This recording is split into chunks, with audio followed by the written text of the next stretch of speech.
Once we grew a fruit more valuable than gold, another coveted by kings, tree sap that launched 1 trillion miles, a leaf that blackened smiles. For nearly 200 years, cash crops were a major life force of the country. On almost every part of the island grew alien life. Rubber, pineapple, vanilla, coffee, sugar, cotton, even rice. And bred a wealthy class, a new kingdom, even created a modern world. But in the undergrowth were accidents and disasters, miseries and murders, bugs and gangsters. All that happened in the 2 centuries of our lost plantations.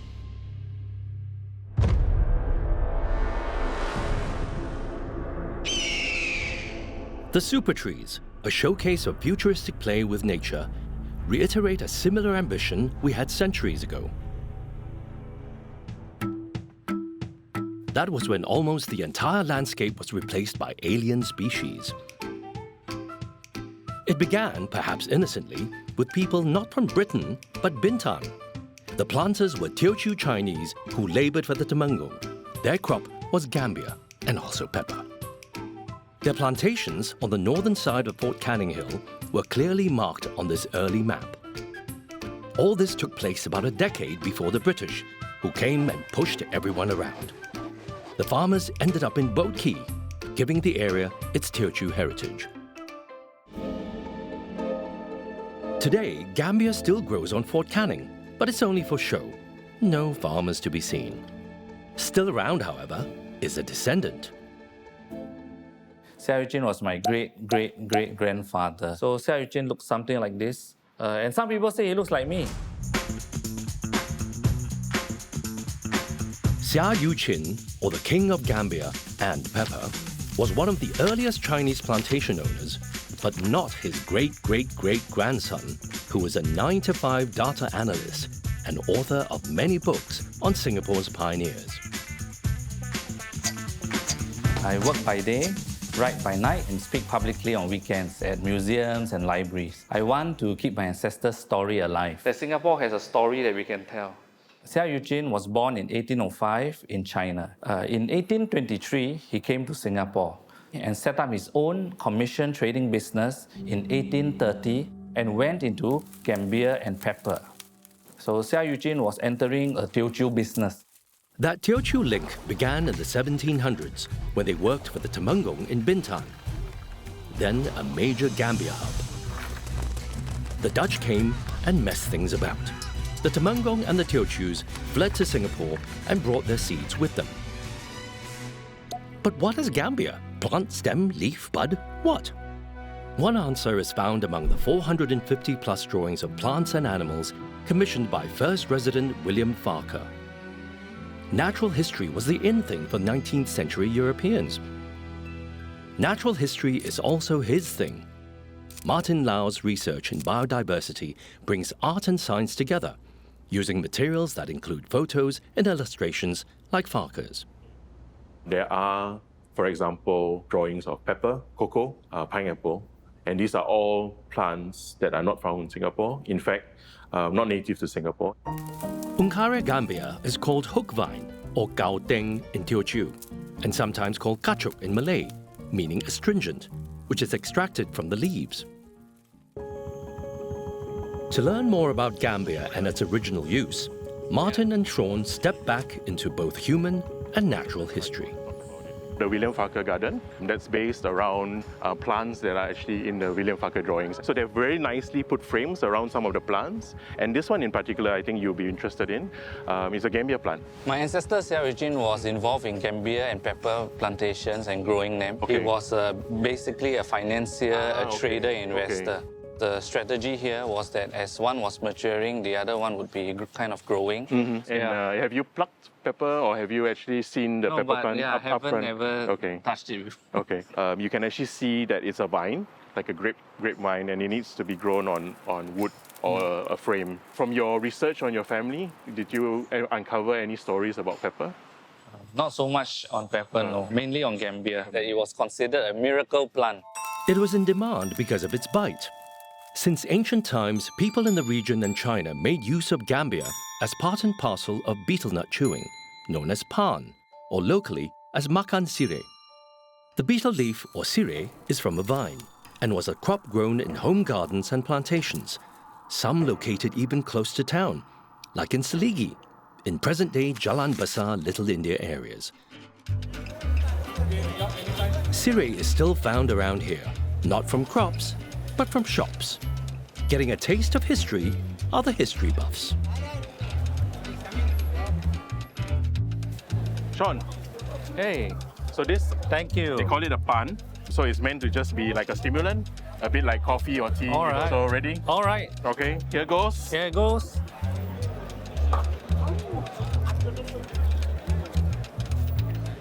Wow.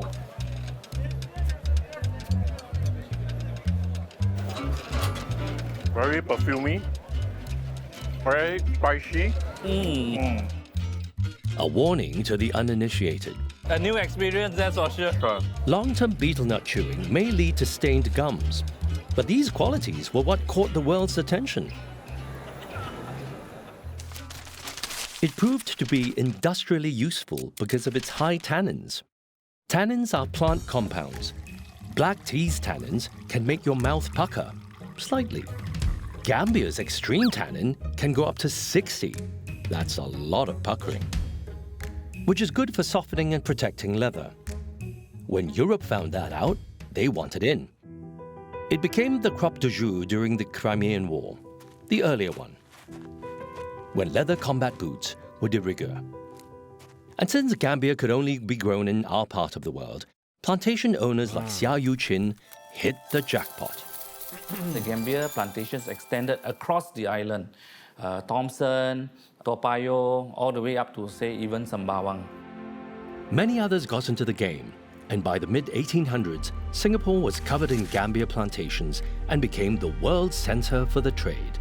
Moving crops around was a logistical conundrum based on rivers, sea, and sometimes a round island trip.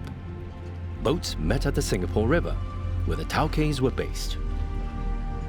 Seah Eu Chin's great mansion was located here at number 11 North Boat Quay. And I also understand that the north bank of the river, which we are on now, was the quieter bank. And on the south bank, it was a bit more bustling. There will be loading and unloading goods and so on. There will be the heavier type of goods and produce.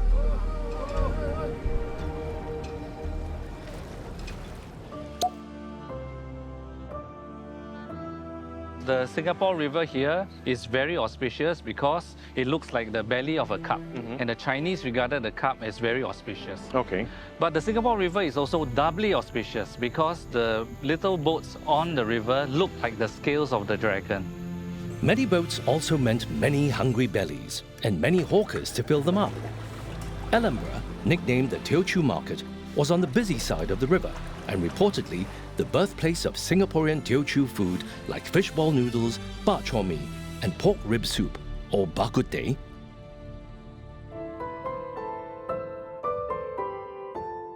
Over drier victuals, the Europeans pondered on a crop that was worth more than gold, but could only survive in one place on the planet, and it was not ours.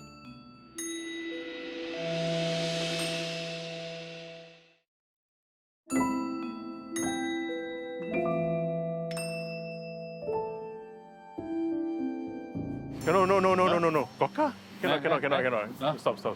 Sean, don't you have to check for traffic? No, this is my grandfather's road or my great-great-great-grandfather's road on my road. Okay. Seah Street basically remembers the contributions that the Seah family has made to Singapore. Okay. There were lots more people and lots more infrastructure by the mid-1800s. The road network went further and wider, created mainly for moving crops. Early roads were not tarred, and the vehicles were cart-carrying bullocks or water buffaloes. So reliable were they that come the motor age, the bovines swung along. Roads, however, didn't reach the interior. Water was the way to go, and sometimes into the deep end. Some buffaloes landed from a tongkang in the river. One of them escaped, wounding several people, one very severely. The buffalo was shot. The injured man is not expected to live. What was life worth back then? Buffalo hide? Pay $4 per pickle.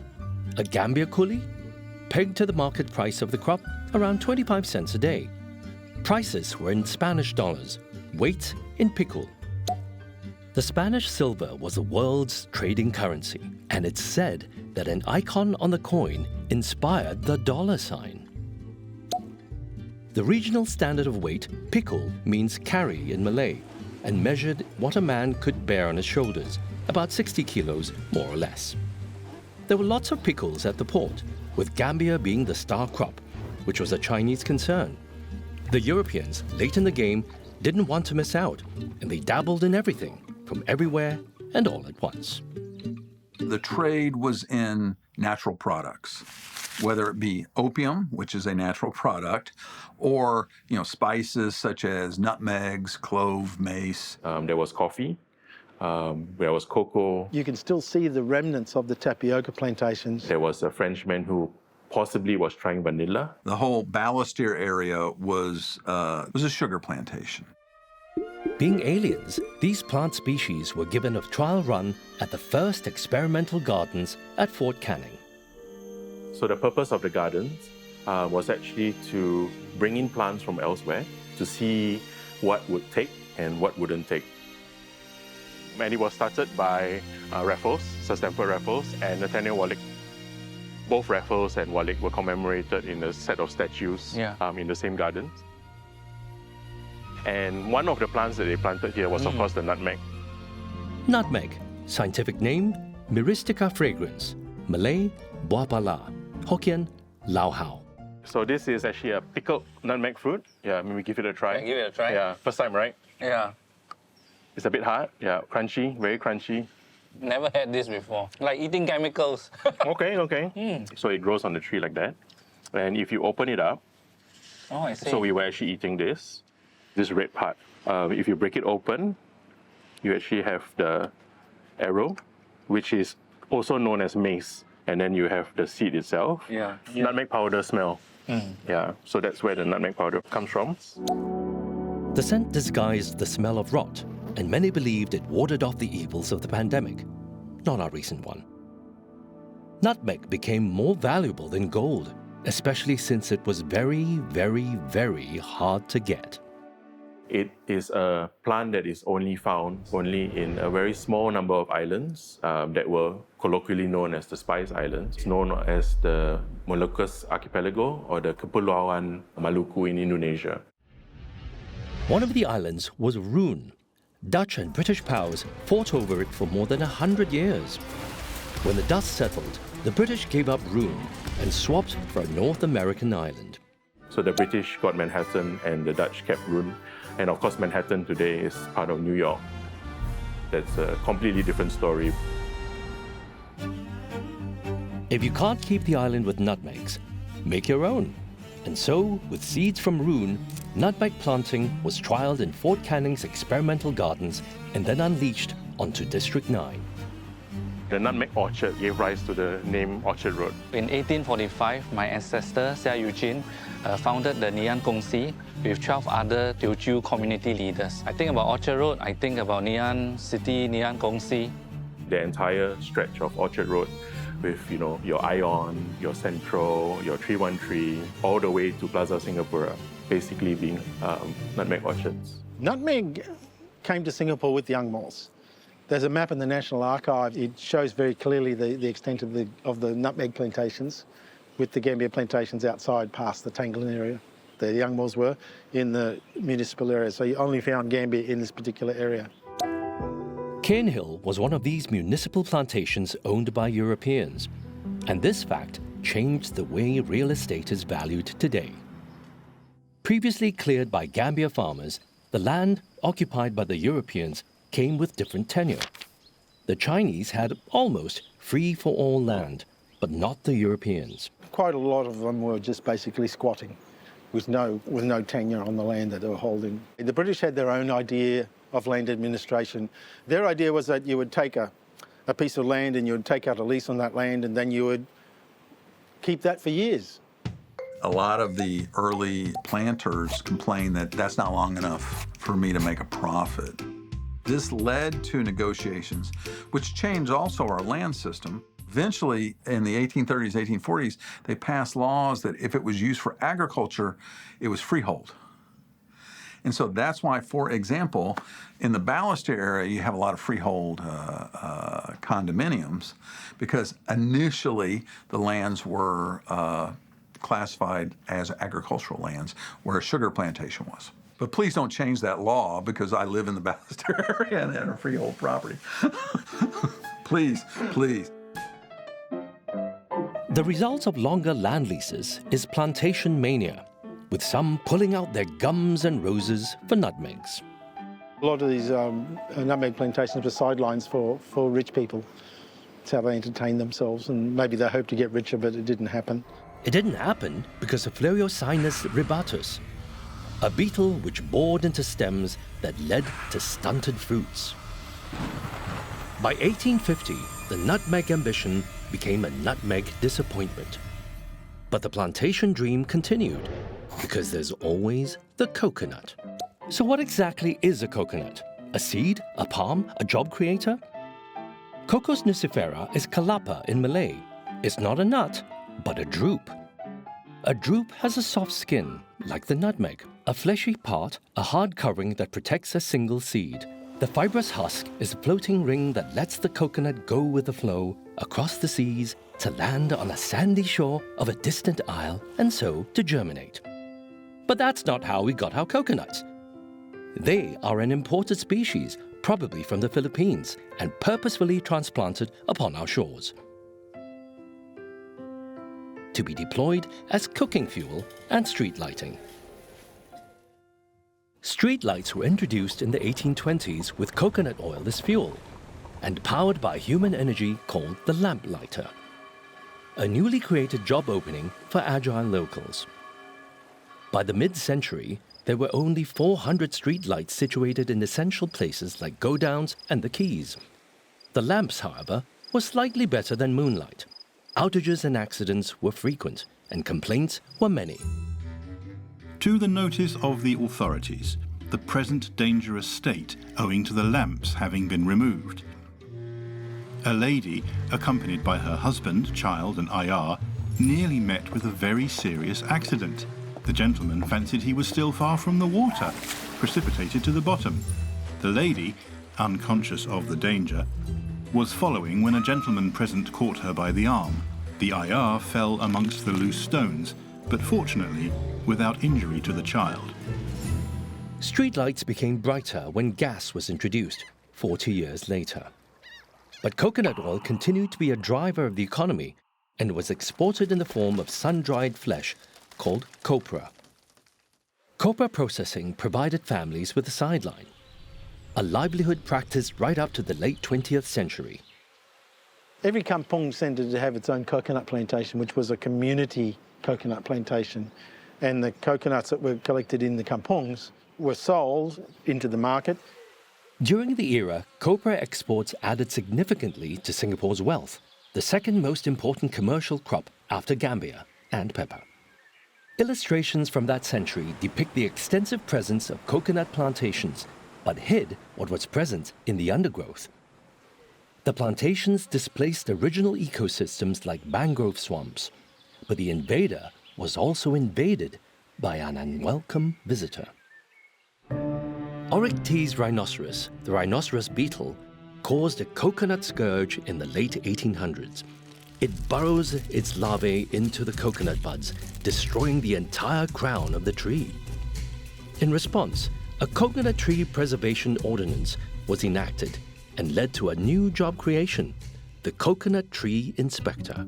It was a real problem in the early 1900s, and they would have inspectors going out checking for the infestation of the coconut beetle, and they would actually condemn trees. So they'd go into the plantation and say, I condemn this tree, I condemn this tree.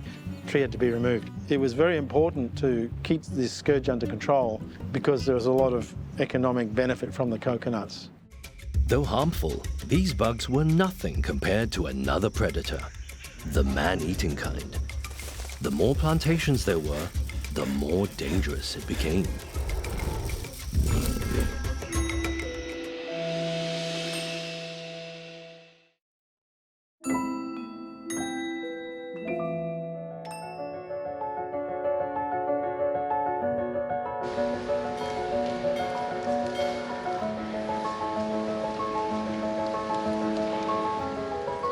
The Yue Hai Ting Temple is the oldest Teochew temple in Singapore.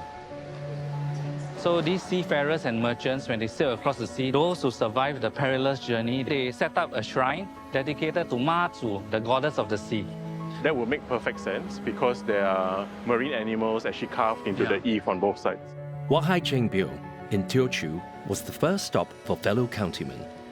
Originally a wooden hut, the temple became more decent looking in the mid-1800s when it was managed by Ngian Kong Si, a philanthropy formed by his great-great-great-grandfather. And there were waves of people seeking help and hope in the new land. Chinese formed the largest group of immigrants, traveling on credit, leaving their fate in the hands of coolie agents. Many ended as Gambier and pepper workers, required by the ever-expanding number of plantations, as well as the methods of cultivation. The Gambier plants themselves denuded the soil, and every 10 to 15 years they had to move those. By mid-century, these plantations had crawled right up to the northwestern regions, mostly organized around the Teochews system. The Teochews system was one of the early land administration systems in Singapore. Kang is Teochew for river.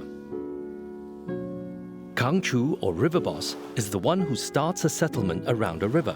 He names it after his clan, or Chu, so something something Chu Kang means clan's river settlement.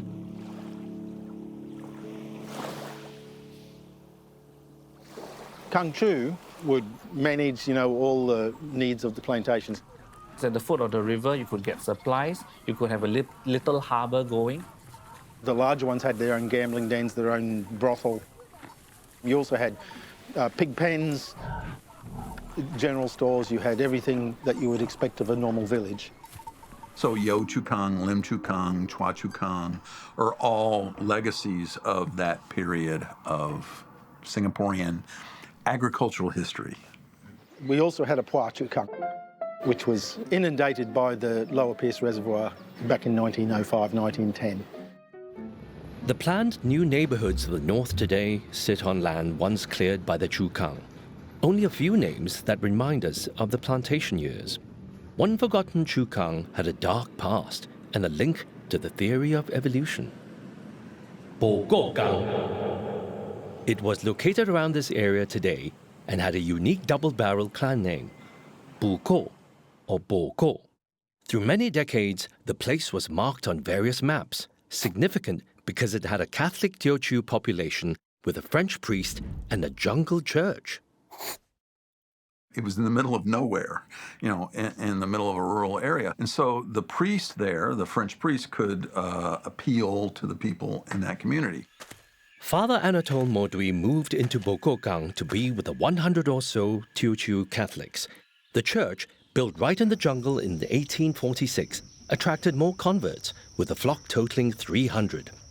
And that's when it became a problem. Over time, secret societies had become the underbelly rulers of the plantations, and they didn't like any foreign presence stepping into their territory. One of the largest gangs, Gi Hin, took action when Father Modui was away in France. They attacked Bokokang and continued their rampage onto other non-Christian plantations. Over 5 days, 30 farms were torched, with 500 people reportedly dead. A truce was called, with the help of the great-great-great-grandfather. He was well regarded for his negotiation and peacemaking abilities. So in the 1851 riot, he was called upon by the British, alongside other community leaders, to come together to negotiate and to mediate. Several years later, Alfred Russel Wallace, of theory of evolution fame, stayed over at the church several times and observed the people around him. The Chinese have it quite for themselves. They take what ground they like and make plantations and then sell them for a great deal of money, and nobody says anything to them. It is really a very strange place. Wallace left an indirect local legacy. His English assistant, Charles Allen, remained in Singapore and eventually leased a lemongrass plantation, the Perseverance Estate in today's Geylang Serai. As for Bokokang, it suffered the same fate as many of the Chu Kangs. Towards the end of the century, they ran out of land and moved north to Johor, bringing the Teochews system with them, where the lowest in the hierarchy were the coolies, who lived a life apart in the bangsals. Malay for workshed, bangsals were numerously marked on maps. In teams of not more than 10, coolies lived and worked in wooden sheds, usually in remote jungle locations. This posed photo of a bangsal belies the coolies' extremely hard life, centered around backbreaking work like clearing forests, chopping firewood, tending crops, processing crops, etc., etc. They were paid practically nothing. They had very little support systems, and they were expected to labor for, 12, 14, 16 hours a day in a very physical environment. Seah Eu Chin was also concerned about the Chinese community and wrote many articles on them. Many get their legs and feet hurt with splinters, and the broken skin being disregarded, large ulcers are formed. They consume their days in fatiguing toil and constant exposure to destruction from the numerous tigers. The tiger was the bane of the coolie's life and reason for rapid turnover of labor. Each time they entered the jungle, satirically named Tiger Resort, they became potential prey, a fact that didn't escape Wallace. They kill, on average, a Chinaman every day, principally those who work in the Gambier plantations, which are always made in newly cleared jungle. Because of the conversion of the jungle to plantation, it created a lot of secondary forest and scrub. This scrub attracted wild boar, deers, and humans, and those prey attracted predators, particularly tigers. The tigers would much prefer to eat wild pigs, because wild pigs have got a higher nutrition value. The tigers would take you if they couldn't find anything else. They get you from the back and then drag you away to another spot where they can hide the body. After a tiger had killed somebody, they found that their thigh muscles had been eaten, perhaps their arm muscles, and that's about it. And then they will consume their capture over several days. And then other fauna would come, like monitor lizards and other scavengers would come and eat the rest of your body. So it wasn't a pretty sight to find somebody who had been taken by a tiger. Dangerous though it may be, a frequent visitor to the rural areas was the traveling barber. All Chinese men, right up to the early 20th century, were obliged to keep their pigtails. Called Tao Zhang in dialect, or the queue, the weird hairdo was symbolic of Manchu dominance over the Chinese during the Qing dynasty. Every male, no matter what age, even the ones who had gone overseas, had to sport this do or die. So they all had queues. So some people say that Seah Eu Chin cut off his pigtail. Given that he was born in 1805 and he passed away in 1883, I think it's very unlikely that he would have cut off his pigtail. Can I just ask if there's a portrait of Seah Eu Chin? Portrait you have. But no pigtail, or cannot see? Cannot see. Okay. So in the portrait of Seah Eu Chin, he's seen wearing a cotton headdress. Okay. So usually Teochews wore a cotton headdress to, in a way, hide their pigtail. Okay. But they had pigtails. Apart from the long plait, the forehead had to be clean-shaven, which was why the Chinese barber was a service required by many coolies. He traveled with a pail of hot water and a box stool that housed the instruments for a smooth shave and possible ear cleaning. Pigtails got the chop at the fall of the Manchu regime. In place came hats. The land, too, was getting close-shaven by the final decades of the 19th century. One by one, the Gambier and pepper plantations no longer became sustainable. The Gambier plants themselves denuded the soil. In addition to the clearing for the Gambier plantations themselves, you had the need to supply firewood to the Gambier processing. A mid-century sketch of Jurong River shows us why. That drawing shows us what Jurong was like at a particular date.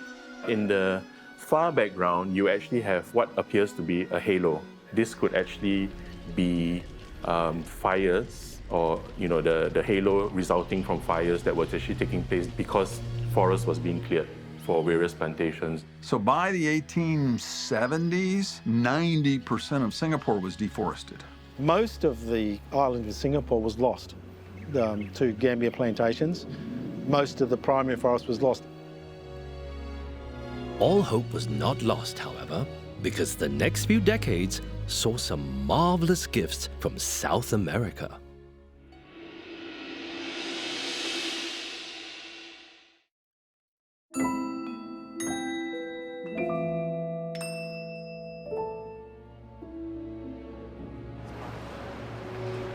It happened around here. Singapore became a world center for canned pineapples, with many canneries located on this side of a river. There was an old pineapple canning factory. Seah Eu Chin had many children, and his second son, Seah also ran a pineapple canning factory, and he did it on an industrial scale. It was exported to Europe and other countries as well. Canned pineapples fueled early day manufacturing and continued to play a part in later post-war industrialization, all made possible because of steam. By the late 1800s, faster, bigger capacity steamships dominated the seas, facilitated even more so by the opening of the Suez Canal. In tandem with the changes, Singapore moved the harbour to Keppel's deeper waters. Across the sea is Pulau Brani, where tin was smelted. With a steady supply of tin, canning opportunities expanded and led to a rise in pineapple plantations. That, at least, was how Tan Kah Kee, one of the kings of pineapple, got started. I'm the granddaughter of Tan Kah Kee. His birthplace in Jimei, Fujian. His father, Mr. Tan Kee Pek, who was quite a successful businessman already in Singapore. At age 17, his father sent for him, and he decided to go into pineapple canning. So he bought a piece of land near Sembawang, not to plant pineapples, but to put up a canning factory. After that year was over, he decided then to plant his own pineapples. Many followed suit, growing pineapples where Gambier and pepper had gone before, and then some. In the tributary of the Sungai Selita, South Buona Vista. a lot of these areas in the Jurong areas, Canneries were mostly established in the Clarke Quay area, back then the industrial hub of Singapore. Early processing techniques were manual, but it was way easier putting in than taking out. The can opener wasn't invented until 50 years after the can. By then, the local hybrid, known as Singapore Spanish, had become a major canning variety, and still is today. The fruit created the Singapore brand and bred the tigers of the industry who networked and dominated the plantation scene. Tan Kah Kee wanted badly to forge closer relations with the rich and powerful people in his midst. So he would say, have you got a marriageable daughter or a son? You know? So thanks to tin and pineapple, fruitful partnerships were formed and enabled the rise of the pineapple kings. But who do we thank for the pineapple? The Tupis of the Amazon, whose native anana was brought over by the Europeans in the 15th century, where it was scientifically classified as Ananas camosus, or nanas in Malay, or ong lai in Hokkien. Your Highness. The fruit delighted kings like Charles II, who posed with it, earning the moniker King Pine.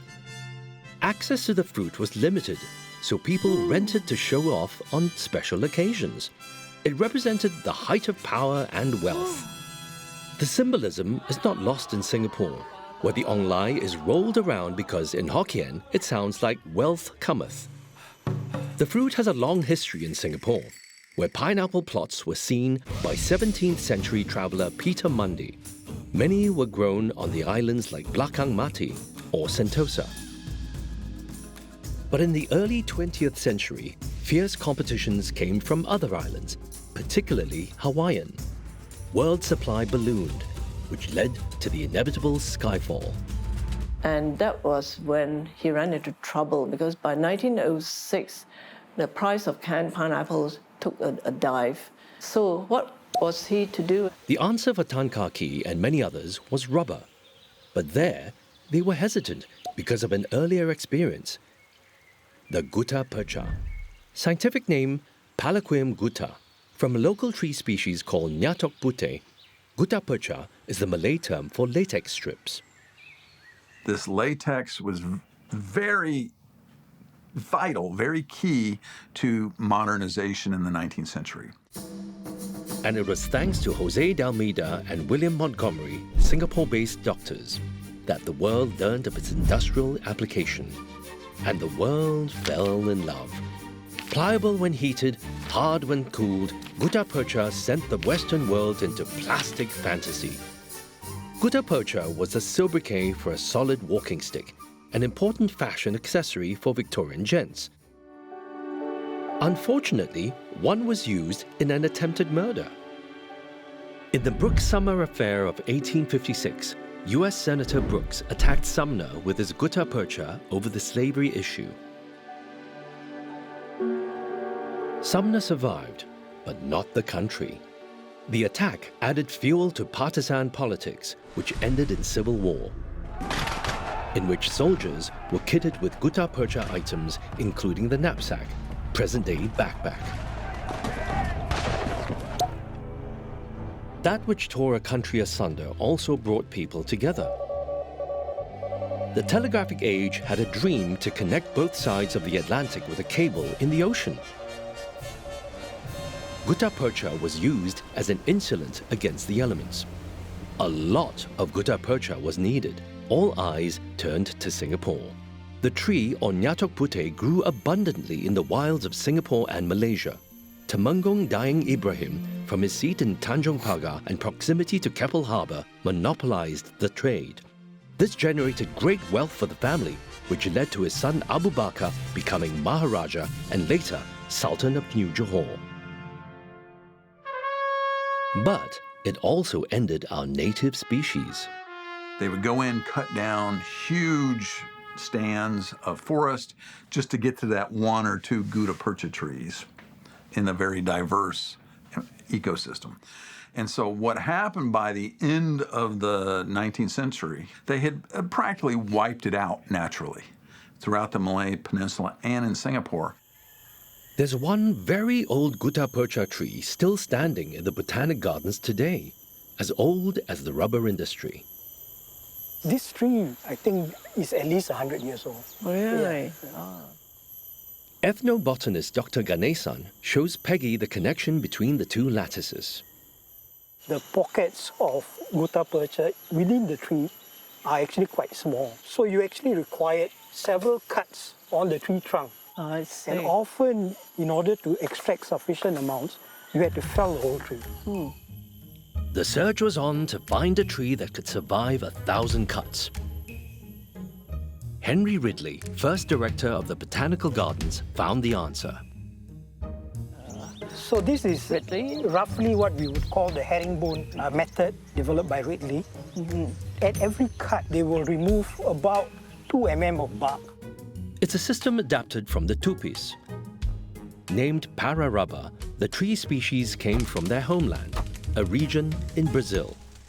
Scientifically named Javier brasiliensis is called rubber by the English because they thought it was useful for rubbing out pencil marks. Then came the bicycle, whose solid wood or metal wheels gave bumpy rides. Rubber tires became an option only when the latex was vulcanized, inspired by the tupi method of heat-treating latex to make it more elastic and durable. Then it's game on. Bicycles with the vulcanized rubber tires blew up demands for the latex, further inflated by the introduction of the motor car. But the road to large-scale rubber extraction was still far from sight.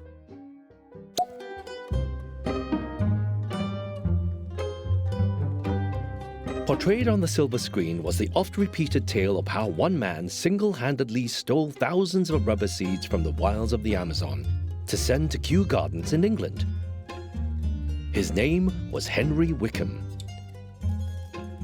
But that's fake news, according to subject expert and visual artist Marvin Tang. He wasn't just this lone person going around collecting of course seeds, not. Yeah. but he had the help of people around the region to also support him. He actually went around to different areas to collect and buy as many as possible. How were the seedlings or even the rubber seeds transported? They will pack plants into wadding case, and it allows plants to move across different continents without having drastic changes in the temperature and therefore allowing their survival. Thousands of seeds traveled from Para to Kew to Ceylon, where finally 22 seedlings were sown in Singapore. The superintendent of the gardens, whose name was James Merton at the time, he planted them in the Singapore Botanic Gardens. And the trees basically grew up. He looked after them, they grew up, until Ridley came along. For well over 8 years, Ridley was riddled by challenges and opposition, especially from Governor-General Frank Swettenham. And he was asking Ridley, why are you wasting time growing rubber? Ridley rose to the challenge. Not only did he devise the herringbone cutting technique, he paved the way for rubber's commercial viability. From a proper cutting blade and the time for cutting, to vulcanizing in flat sheets for easier export. These are still the industry standards today. But Ridley failed on the uptake. No one wanted to plant rubber. Ridley tried very hard, to the extent of dropping seeds into people's pockets. Word got around about Mad Ridley. Tan Kah Kee paid him a visit, got some seeds and planted them in his acreage in Malaysia. And hit the big time. And that's when Tan Kah Kee got his light bulb moment. Tan Kah Kee's head and thought, oh, maybe I should do that, So he rushed over to see Tan Kah Kee, bought 180,000 seeds from him at 1 cent per seed. So those were the go-go years, you might say. Rubber was basically planted from west to east and north to south. And most of rural Singapore was rubber plantation. Rubber became the crop du jour and generated another wave of immigration. Planters came mostly from Kerala to tap. Their descendants are us today. Rubber also created the stalwart institutions and infrastructure that are still around. This brought in a lot of wealth to Malaya and Singapore. And this was the basis for much of our modern economy in Singapore. It led to the rise of very rich families and export economy, our banks, many of our local banks, and it formalized Singapore's importance within international trade systems. And that is the basis of our economy today. The railway from the western part of Malaysia to Tanjung Pagar, that was very much to transport rubber. The Japanese invaded Malaya was that they considered rubber a strategic resource, and they wanted it. That was the beginning of the end. During the war years, a lot of rubber plantations were decimated, cleared for the purpose of growing vegetables. After the war, former plantations became farmlands, became housing neighborhoods, became industrial estates. So when you get up to the 1950s and 1960s, then you get into a situation where industrialization was necessary, and that's when the rubber plantations were basically abandoned. But like pencil marks, no matter how much is rubbed out, traces still remain.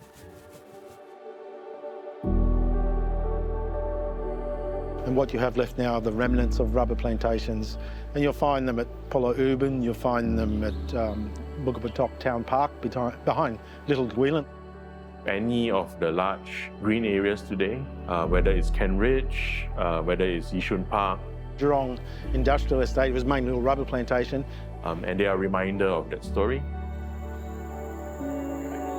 There's one more story left to be told.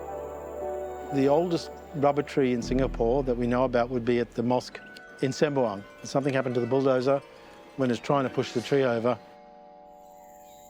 Allegedly, a spirit lives in it.